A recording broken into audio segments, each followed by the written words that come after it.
La justicia, el único cortafuegos contra Trump.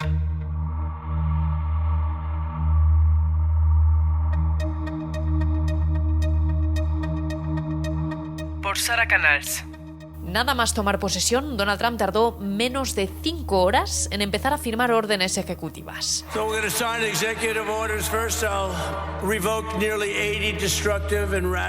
Comenzó en un estadio repleto de simpatizantes.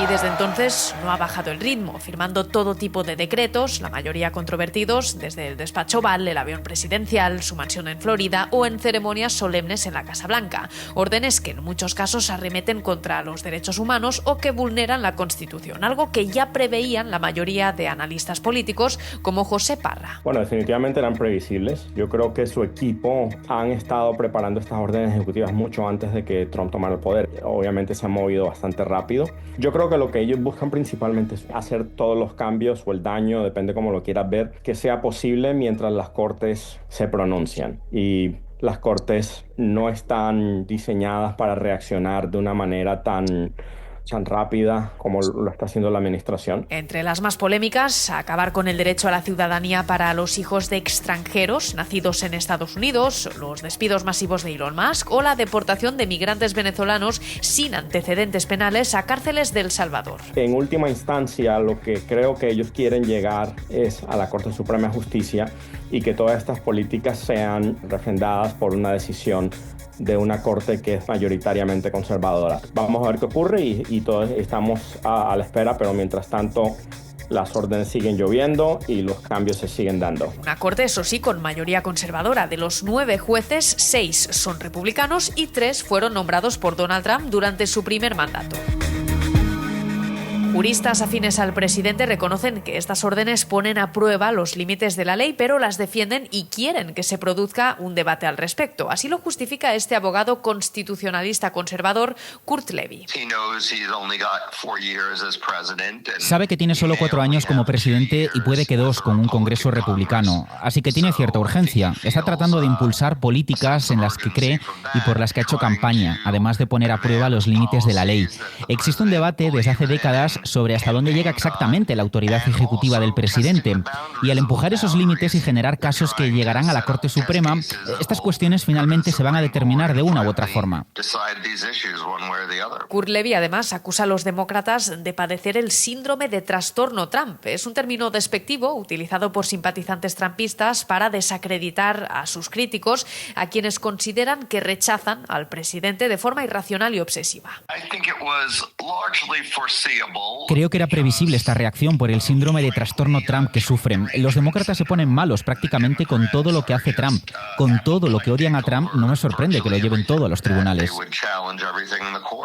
Pero un caso reciente que ha encendido todas las alarmas, incluso en los círculos conservadores, ha sido la ofensiva que Trump está liderando contra el juez federal James Boasberg. They are trying to dictate policy from the President of the United States. They are trying to clearly slow walk this administration's agenda, and it's unacceptable. Este juez bloqueó temporalmente las deportaciones de migrantes venezolanos que Trump ordenó bajo la Ley de Enemigos Extranjeros, una ley de hace más de 200 años diseñada para aplicarse en tiempos de guerra y que le otorga un poder desproporcionado. Al invocarla, Trump puede deportar a cualquier extranjero que considere enemigo de Estados Unidos sin la necesidad de pasar por el Congreso. Así fue como expulsó a casi 300 venezolanos a El Salvador, específicamente a una cárcel que alberga miembros de bandas criminales y cortesía del presidente Bukele. Escuchamos al abogado César Dueñas. Trump no decepciona a sus seguidores porque, para bien o para mal, es bastante efectivo. Lo que promete, trata de cumplirlo. Pero no se esperaba que fuera una amenaza abierta contra un juez federal. No se había visto un irrespeto a la ley y al debido proceso constitucional en años. En decirle abiertamente, vamos a iniciar un proceso de impeachment, sencillamente porque no está del lado mío en el tema de las deportaciones. El caso ha provocado que el presidente del Tribunal Supremo, el republicano John Roberts, saliera a defender la independencia judicial, en un comunicado en el que recuerda que la destitución de jueces no es una respuesta apropiada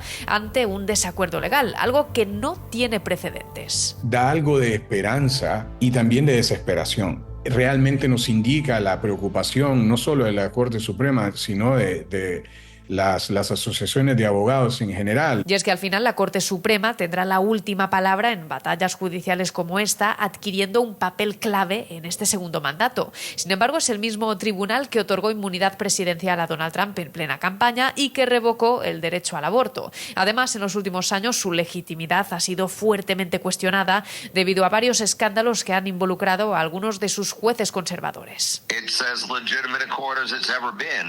El tribunal sigue siendo tan legítimo como siempre. Insisto, a la izquierda no le gusta porque tiene mayoría conservadora y la izquierda está acostumbrada a dominar prácticamente la Corte Suprema.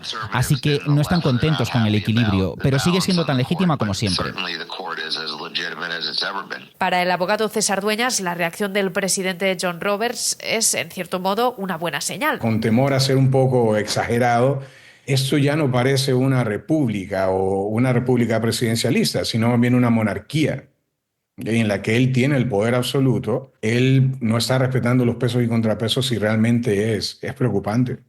Sumamente preocupante. Y en plena batalla en los tribunales nos preguntamos si Donald Trump podría realmente convertir a Estados Unidos en una monarquía y cambiar la Constitución para aferrarse al poder. Él ha llegado a bromear con ello.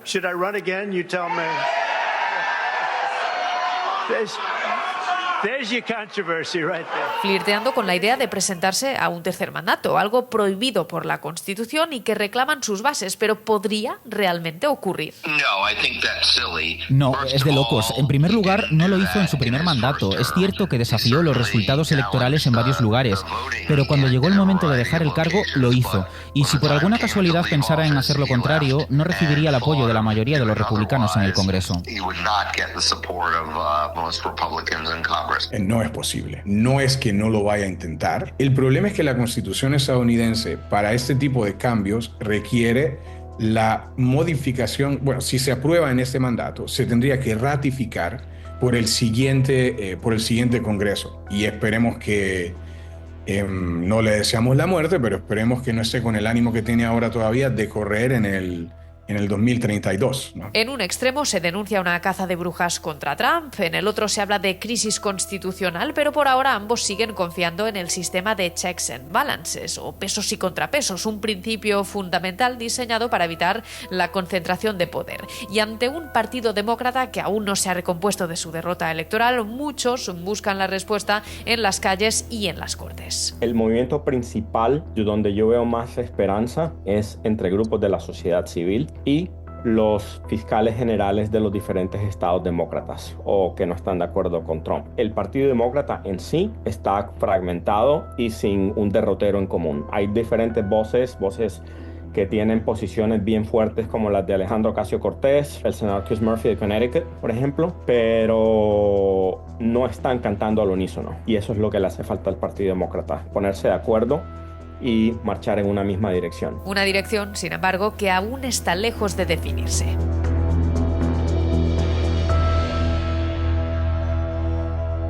Crónica 7.